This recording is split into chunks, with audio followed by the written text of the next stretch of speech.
Hello, this is Grandma's Gone Gaming. I'm bringing to you episode 6 of the October 2016 Minecraft Hardcore Challenge by Michael Deering. It's been a few days since I did episode 5. I've been quite ill for a couple of days and I'm starting to recover pretty well, but my voice is still a little strange. I have a different headset now, and I had to go back and listen to my number 5 video, listen to my number 5 video to see even where I was. The last things that I recorded, I was sicker than I thought I was and wasn't really remembering a whole lot. I had a fever and chills, and yeah, wasn't a good few days. But anyway, I'm back, and now I think what I need to do is to get up here and go to the village. But I do need wood. But I think what I'm going to do is go to the village. Oh, shoot. I needed wood to make some fences. Oh, don't need to go that high. Goodness. All right. First of all, I need to know where I'm at. I have better knowledge of grammar than that. I need to know where I am. Okay. There's that weird flying block over there. So, yeah. And there's the plains. Here's the trees. Yeah. We're going to go this way real quick. I always say that really quickly. I'm going to get this done. And then I get over there and I start getting what I need. And then I find something else to finagle around with.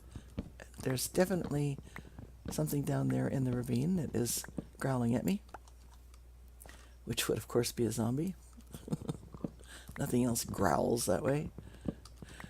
I was playing with the snapshots and looking at the llamas and doing all that, looking at the new mansions and everything, which are not necessarily to my liking. We have kids that play Minecraft here, and I'm not sure if their mom is going to let them play anything past 1.10 with the mansions in there like that, because it involves things that we don't allow the kids to do. We don't like them to be involved in magic. We don't like the runes and the stuff like that, and totems. It's just... And then there's the sorcerer, who, not just an innocent little picture of a sorcerer, he is actually the equivalent of the male witch, and the witches are not our favorite things either. So, this is our preferences. A lot of people that doesn't bother them, but it does me, and it does my daughter. And, the kids are, they've been banned from mods, mostly because Ethan he's the 12-year-old, he wants to get all these special stuff that has these weird things in them, and one of it was a magic and runes thing that he got without permission, and he knows better, and so Mom said, nope, no more mods. They've been making problems with the other kids, everybody playing the same thing and all that kind of stuff, and yeah, it's been difficult. And so now he's banned from all that, and the kids are banned from the magic stuff, like they have been with other games all the time. So, yeah, so Mom is probably going to say no 1.11 for the kids, which is sad. I just find it kind of... Those things can be added by mods, and so it's like, why Microsoft? I feel more Microsoft than Mojang decided they had to add that kind of stuff in and cater to the mainstream public, where there's already a contingent of players that, we already know what we like and all that kind of stuff. I don't know. Anyway, okay, down off my soapbox. It's just me, and I know that my views aren't the same as everybody else's, and I can handle this for myself. And I'm okay with it, and I did check them out, and I feel like mostly it's pretty still cartoony, at least. And I didn't play in... okay, what am I looking for? I need my seeds. I didn't play in survival. I was just in creative, and I flew through and found the new things, and yeah. And just took a look at them. All right, what I'm trying to do here is... I would like to keep these guys protected, but I don't really know how to do it. Just fencing them in without having a whole bunch of light in here Ah, gosh, and here I am waffling. I don't know what to do. Let's just go. Okay. We're just past noon, so let's do this. Let's just get this guy fenced in here for now. Get in there. And I've had problems recently with the fences not even protecting them. It's because they get up against the fences. That actually hasn't been that much like recently. That's just been for quite some time now. I'm going to fence him in here. Oh yeah, he can get off of there, can't he? Okay, we don't want that to happen. We don't want that to happen. There we go. And I'll put some gates in here later on. I think what I'm going to have to do even is just put some blocks inside of there, or do something so that he can't be, I don't know. Right now then, we do have the cleric, I think, is still in here, yes. And I've been having him, I'm going to fence this darn thing in too, because I've been having things like, see, he's poking out of there. And that is such a pain. And the zombies come and they touch the guys and convert them. It's just a real pain. It really is. So if I do that, I'm sorry, I'm sounding militant again. You know, they seem to have fixed those kind of things at one time. A little bit at least, but it seems like lately they've been getting worse again. So, see, I don't want anything to be able to, that should be just fine there. They should not be able to get up there and touch him at all. Okay, and if he gets over here, you know, let's see. Let's just fence this off so they can't even get in there at all. And then I think he's going to be fine from there. Throw a light in there. Nothing will spawn in there.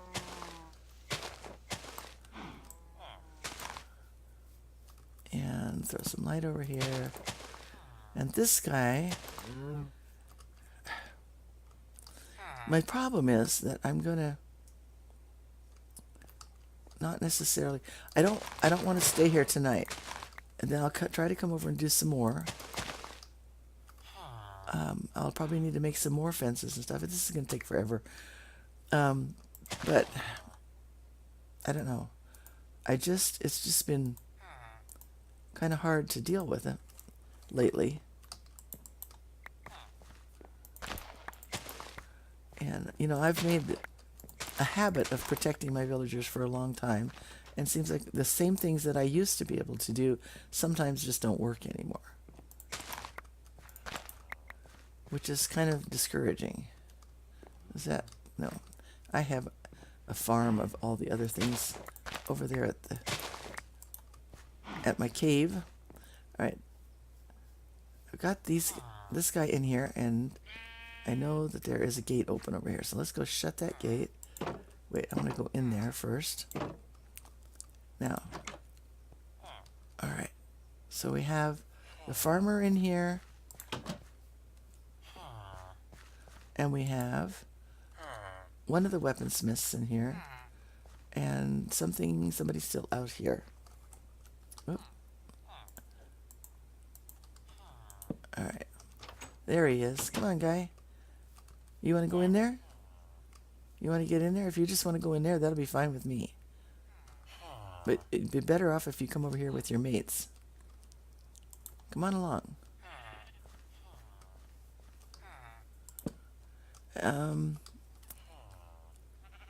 I need to put another one over the top of that one. Like that. And I know I'm going to move that door too, because I've seen... Now, did he go in there or not? No, he went around the back.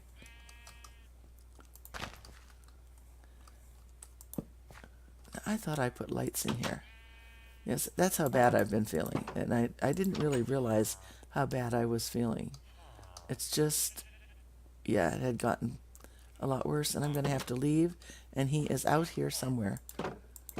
And I don't know how to protect him. Except just get away. I don't even know where he went. There he is. And he'll just... I'm just going to have to go because he's not protected and I don't want to take any chances on it. And I'm not going to even go feed the chickens. I'm just going to get over here. Yeah. And once again, I seem to be ranting. And I hope you'll forgive me for that. It's just the things that are kind of on my mind, I guess. I think that I'm going to go ahead and go over by the ravine here and go back down. If I can find it. Now, there it is. Finding it from underneath and coming back out and finding your way over that way is one thing. Coming back to it without having written down the coordinates, another thing entirely. All right, I want to just do this so that the next time I come by this way, okay, should maybe be a little easier. Okay, I'm just going to go on back down here where I came up. Let's see, I have enough pickaxes to go ahead and get some iron. And then when it's about halfway through the night, hopefully, I'll go back down and get some more tools put together. Whoa. Okay, I have my bow. We're going to get rid of that guy. There we go. You go away. Now that's nice because I didn't have to waste more than one arrow on him. Okay. I'm just realizing by how dark it is that I didn't actually put... where did he land? Who is it? Don't like the sound of things landing around me. Go away.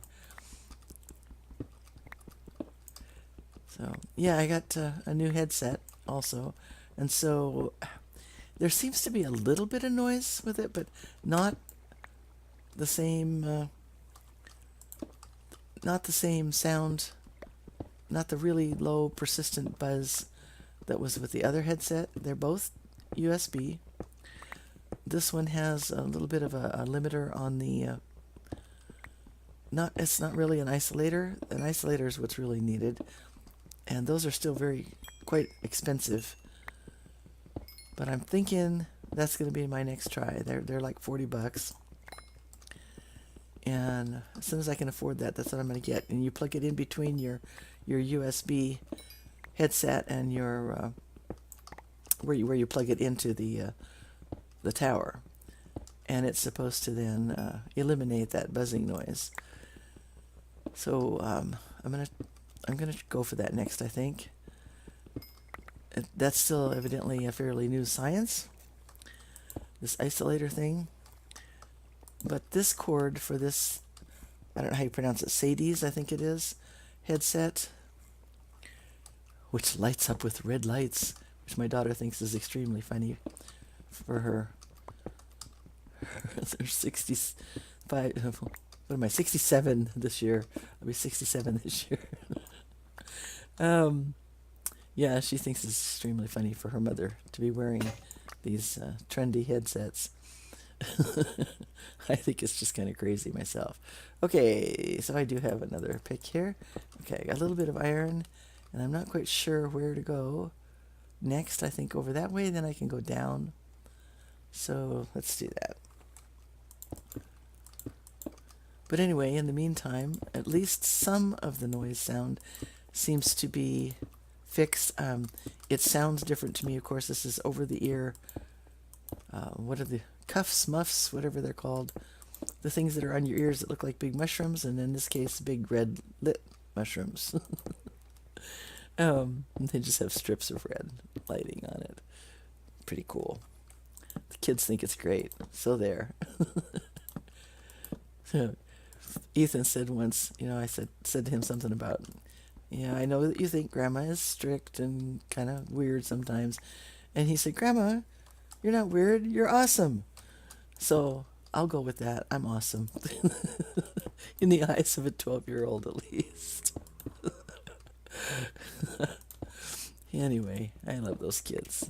I have 18 now, 18 grandkids. And we do have 3 great grandchildren now. The latest was just born a couple of weeks ago. A beautiful baby boy. So my granddaughter Crystal now has a girl and a boy, and they are just gorgeous children. Like their mom, like their grandma, and not like their great grandma. Yeah, I have gorgeous kids. I don't know how that happened. I just really don't. So, anyway, love those kids. I'm going to have to get this coal. I'm glad I remembered just now to get the coal because I have no coal, if I am remembering correctly from the previous video. That's one of the things I needed to get was coal.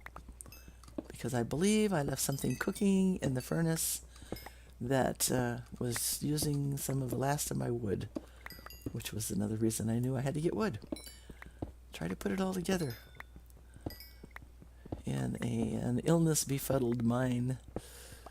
Man, I'll tell you what, going through 3 days of fever and chills and not being able to breathe, it's been a bronchial infection, as you can probably hear. Man, it didn't matter whether I was lying down or sleeping. Breathing was being very difficult. Several times I had to remind myself to just, okay, relax and breathe, relax. Because when you're having troubles with your chest anyway, you want to, at least for me, it makes me start feeling panicky. And then I'm trying to take little breaths, and then I start hyperventilating, and then it just gets worse. Yeah, so not a fun thing to be going through. I have fought bronchial stuff all my life. And since we moved away from Grays Harbor County in Washington, there's music going, so I need to get down here. We're getting, what does it look like? It is still dark, that's good. Okay, I'm going this way. And do I want to go down? No, I want to go up.